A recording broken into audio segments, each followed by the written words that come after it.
Okay, this is real space from an observatory telescope used by scientists, universities, and the public can use it also. This is the actual picture of space that they see.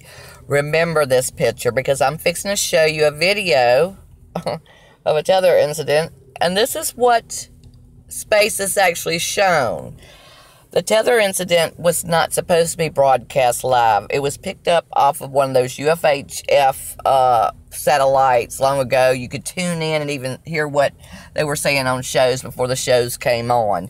But anyhow, this smart young man videotaped everything and audio taped everything. So please just open your mind and consider what reality may be, and it may not is not what they've been telling us. So let's go ahead and go to the video. Let's see here. Go. This is 1996 on Space Shuttle mission number STS-75. NASA launched a possible breakthrough energy technology experiment. They launched a 12-mile-long electrical conductor cable called an electrodynamic tether, designed to collect high-energy electrons in the Earth's ionosphere and magnetic fields. The motion of the conductor tether across the Earth's magnetic fields induces a voltage along the 12-mile length of the tether. Utilizing estimates of the charge densities of the Earth's magnetic field and the ionosphere, the voltage produced is expected to be up to several hundred volts per kilometer. If successful, the experiment could produce a lot of electrical power. If additional power is driven along the tether in the opposite direction to that which it normally wants to flow, the tether, in theory, could push, creating propulsion against the Earth's gravity to raise the shuttle's orbit. The advantage to this revolutionary technology in propulsion is that it does not require any rocket fuel. If successful, electrodynamic tethers could prove a way to greatly reduce the cost of in-space propulsion. For example, the International Space Station could keep itself in orbit, saving nearly $2 billion in orbital reboost rocket fuel for every 10 years of the station's operations.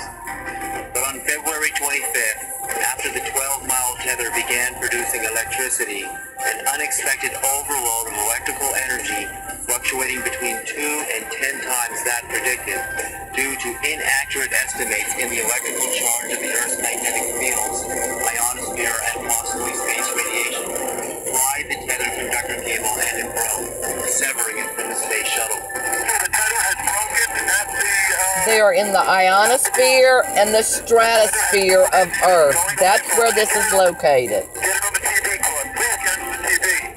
The tether is broken. Copy.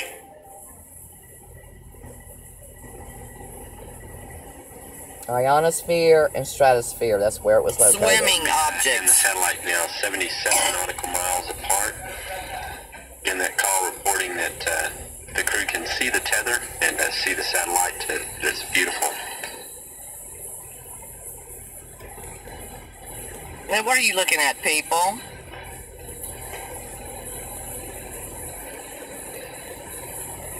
A petri dish. This view showing Real space.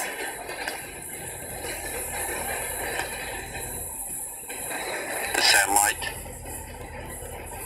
Again, just moving into sunrise.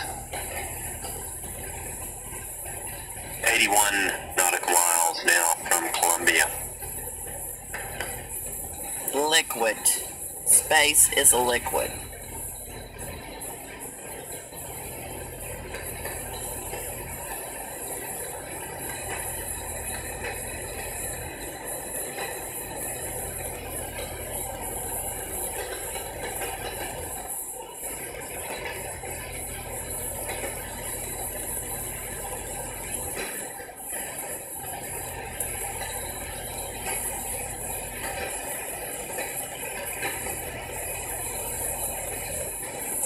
And those are celestial bodies swimming around. Franklin, we see a long line, a couple of star-like things, and a lot of things swimming in the foreground. Can you describe what you're seeing? swimming in the foreground? It's a tether, and there's a little bit of debris that kind of flies with us, and it's illuminated by the sun at such low angles. There's a lot of stray light, and it's getting washed out quickly, but Claude is trying to do a quick, good job here adjusting the camera. Copy that. In that description by the crew, this is the tether in the satellite. The satellite was approximately 12 miles of tether still attached to it. Columbia and the satellite are now just passing over the west coast of northern Africa. The two spacecraft are now 90 nautical miles apart. Alright, that's enough. As you can see, that's not debris. That is celestial bodies. I'm going to show you some more pictures. But the thing is, why would a NASA trained employee say swimming instead of things flying about? They said swimming. Go back and re-listen if you don't believe me. Tommy Houston, that's a much better view, a lot more contrast visible. Alright, let's go to some pictures right now. I'm going to that telescope.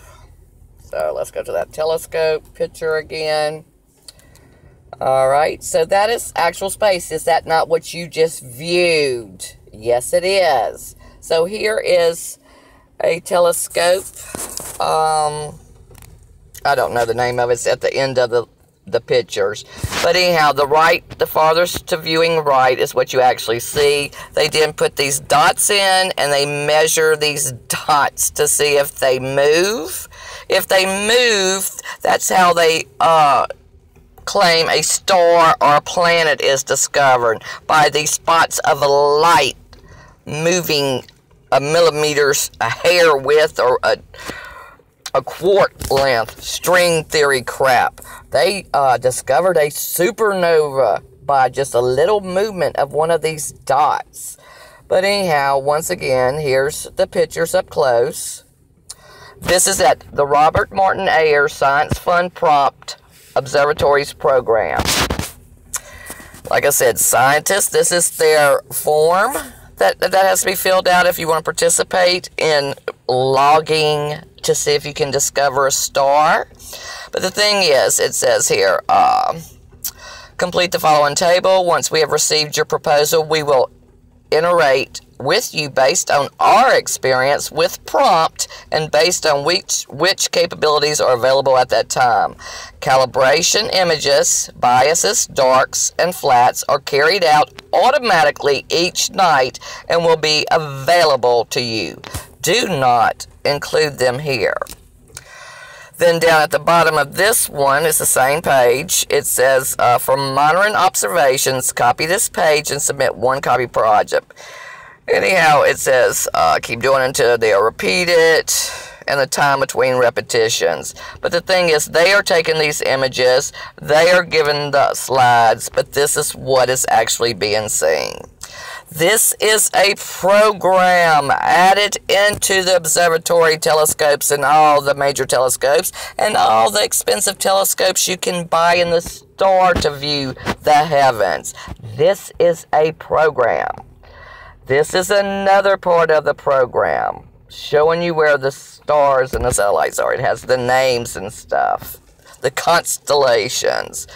But anyhow, this just goes into how they are downloading and actually recording the film at the times of each prompt and the different places these telescopes are located. So, once again, let's go back to what real space looks like. There you go. Y'all have a good evening.